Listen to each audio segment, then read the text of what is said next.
Hello everyone, Ahmad Biniaz is here. Welcome to my presentation about approximation algorithms for maximum internal spanning trees in cubic graphs and claw-free graphs. So let's define the problem.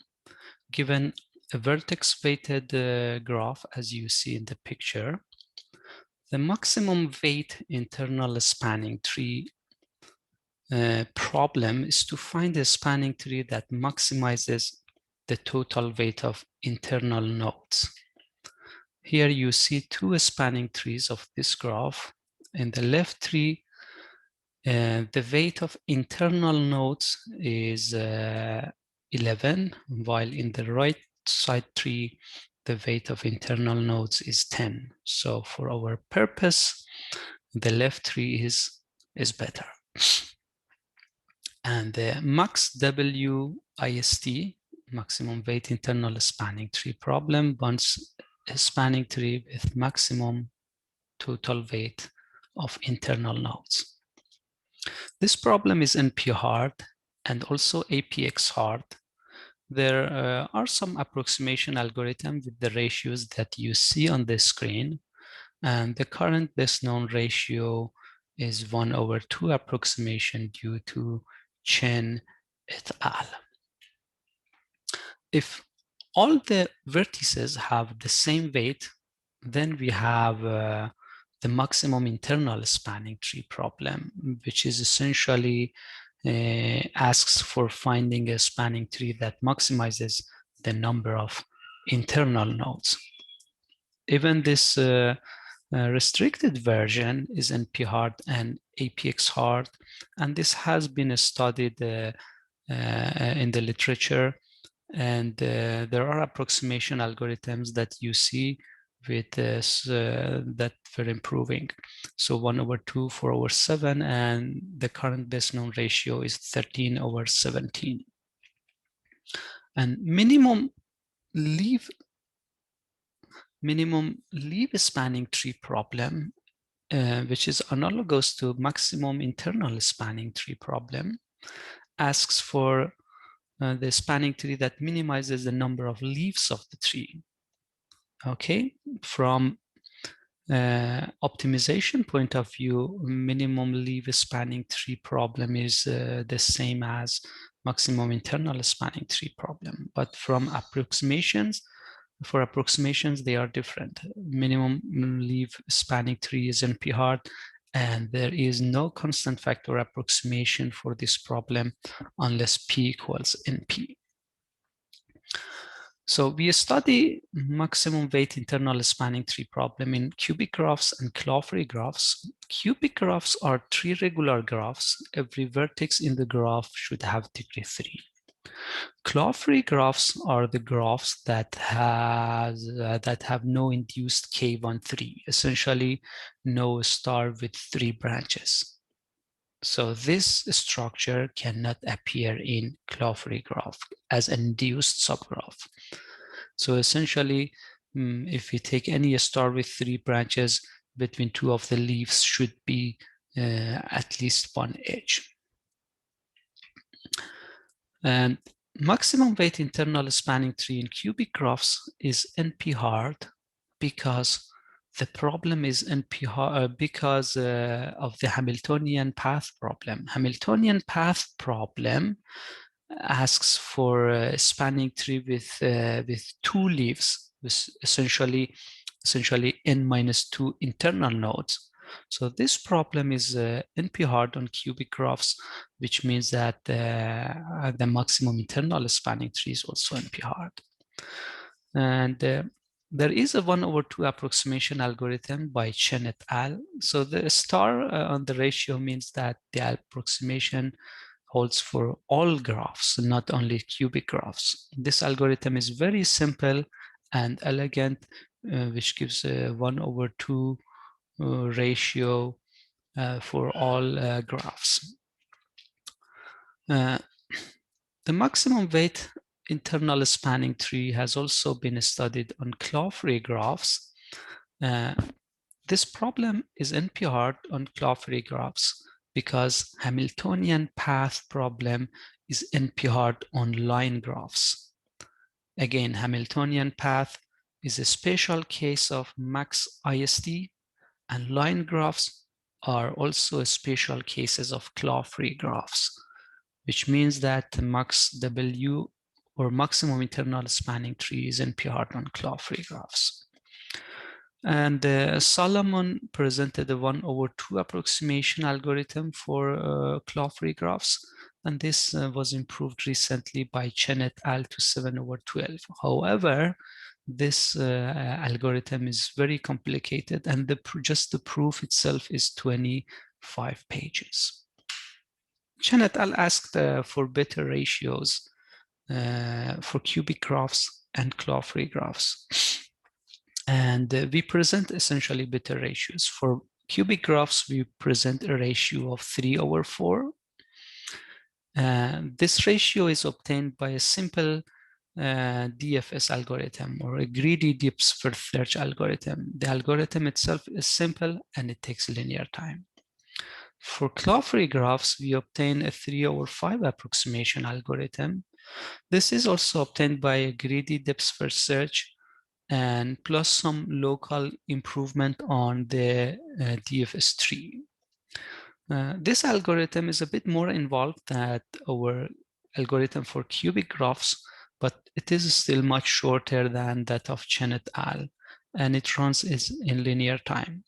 And I should mention that previous algorithms for cubic graphs and claw-free graphs are super linear. Okay, let's sketch our algorithm for cubic graphs. We take the vertex R with minimum neighborhood weight.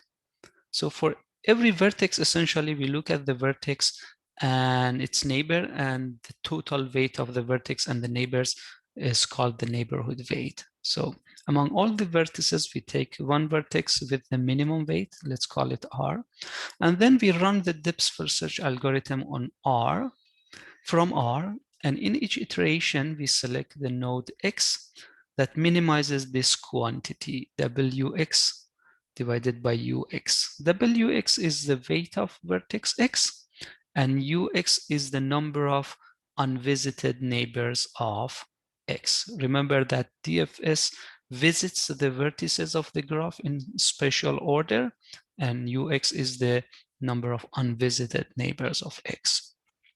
After running depth first search with this greedy heuristic, then we return the depth first search. Okay. For the analysis, just consider the depth first search tree. Let I denote the internal nodes and L denote the leaves of this tree. We show that the weight of internal nodes is at least 3 times the weight of leaves minus the weight of the root.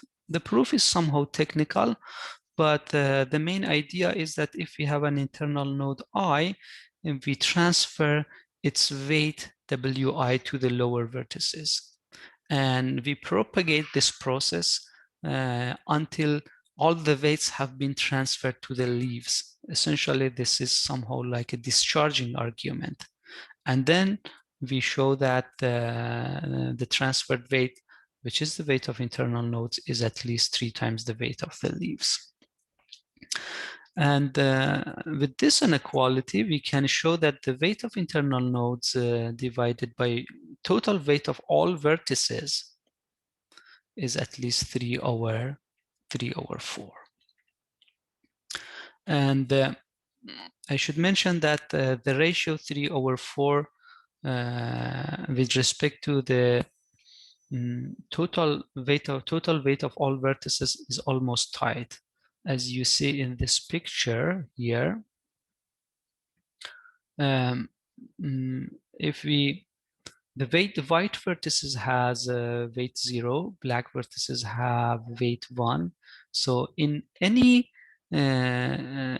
spanning tree, among the 4 black vertices in each branch, at least one of them is a leaf. So out of 4 vertices, black vertices in each branch, only 3 of them can be internal nodes, which implies that the weight of internal nodes can't be more than 3/4 of total weights of all vertices.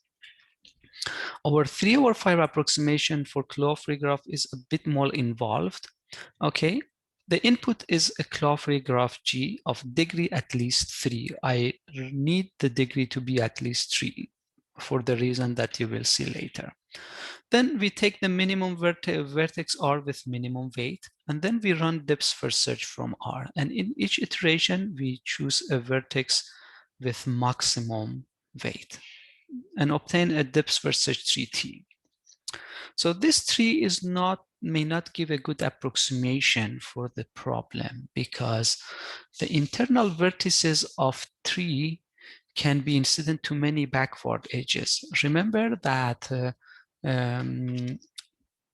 depth first search partition the edges of the graph into 3 edges and backward edges. So bold edges in this picture, bold blue edges are 3 edges, while dashed edges are the dashed edge is the backward edge. For cubic graph, every internal vertex can be incident to at most one backward edge because of degree 3, while in claw-free graphs, every internal node can be incident to many backward edges. And this is an issue for the analysis that T could be a good approximation. So we need to do more. Although T is not a good tree for approximation, it has some nice properties. First of all, we can show that T is a binary tree. Every node has at most 2 children. Why is that? Because if it has 3 children, like this one, then let's look at this picture. This star with 3 branches, it can't happen in claw-free graphs. So there must be an edge between these nodes. And in this picture, while the depth first search visits X, since X is adjacent to the red vertex, we should have visited red vertex from X, not from the parent of X. So this is essentially the proof that T is a binary tree.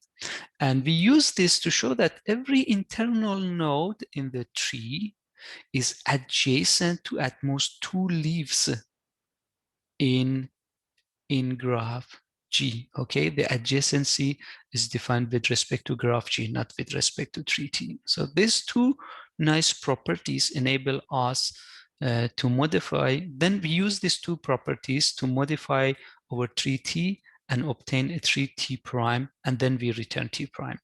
How do we obtain T prime? There are some details involved, but the main idea is that we assign to each node V of T the charge which is equal to the weight of the node. And then we distribute charges of internal nodes between leaves.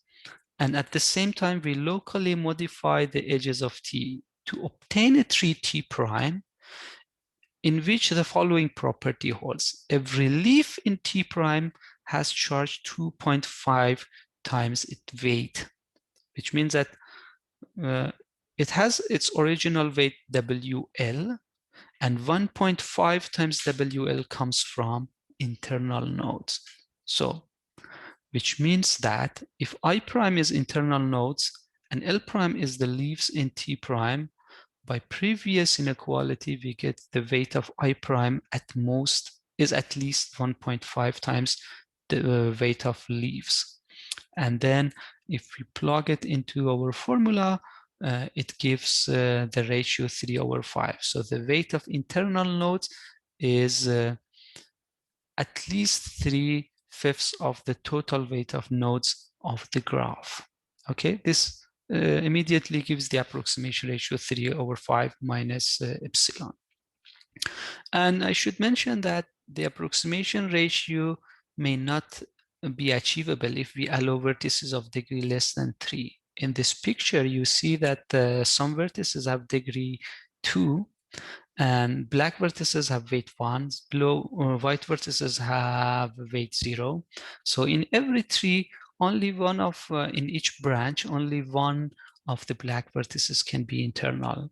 So then the weight of internal nodes can't be more than half of the total weights. So for the purpose of this ratio, we need the degree to be at least 3. However, we managed to obtain 3 over 5 minus epsilon approximation for Claude-free graphs that do not that have vertices of degree 1. So we get this approximation for Claude-free graphs that do not have degree 2 vertices. This can be a nice open problem to work with. Thanks for your attention, and I apologize to the audience of Welcome Conference 2021 that I'm not able to attend the question part of the talk, because at that time,